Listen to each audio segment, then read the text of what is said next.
आंध्र प्रदेश आणि तेलंगणा यवतमाळ जिल्ह्याला लागून असल्यानं इथनं मोठ्या प्रमाणावर प्राण्यांची तस्करी होत असल्याचं समोर आलेलं आहे।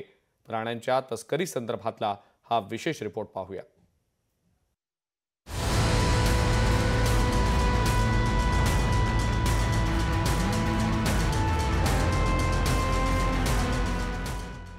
गायीला राज्यमाता दर्जा जाहीर केल्यानंतरही गायींची तस्करी आणि कत्तलीच्या अनेक घटना समोर येत आहेत।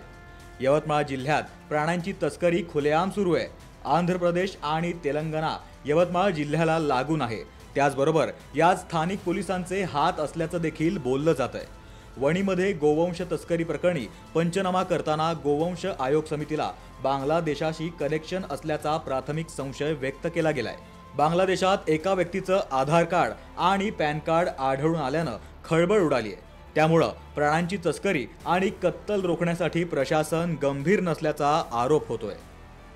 आधार कार्ड आणि एक पॅन कार्ड सापडलेले आहे। एकाच व्यक्तीचे आधार कार्ड आणि पॅन कार्ड आहे, पण ते दोन्ही पण त्याच्यातली ॲड्रेस जे म्हणतो आपण पत्ता तो भिन्न आहेत, वेगवेगळे आहेत। म्हणजे याचे तार हे बांगलादेशी रोहिंग्यापर्यंत जाऊ शकतात असा प्राथमिक संशय आम्हा सगळ्यांना आहे।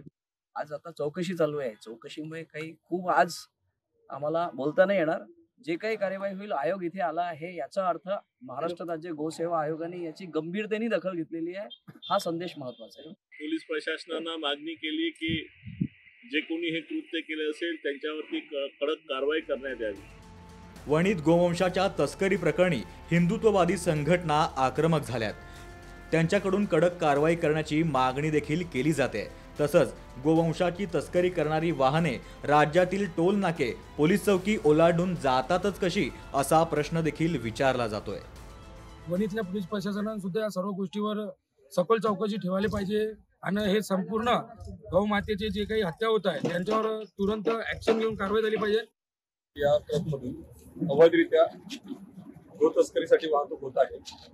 याकरिता आपण नाकाबंदी लावून संबंधित वाहन या ठिकाणी उभे केले असतात। त्यामधील चालक आणि दोन साथीदार हे फरार झाले आहेत।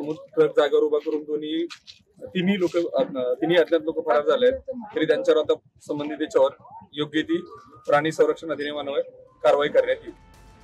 पोलीस प्रशासनाकडून कारवाई केल्याचा केवळ देखावा सुरू आहे का?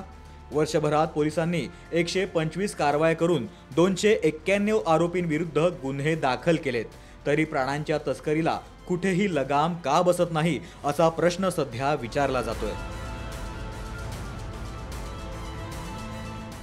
संजय राठोड, लोकशाही मराठी, यवतमाळ। लोकशाही मराठी ऐका, पहा, जागरूक रहा।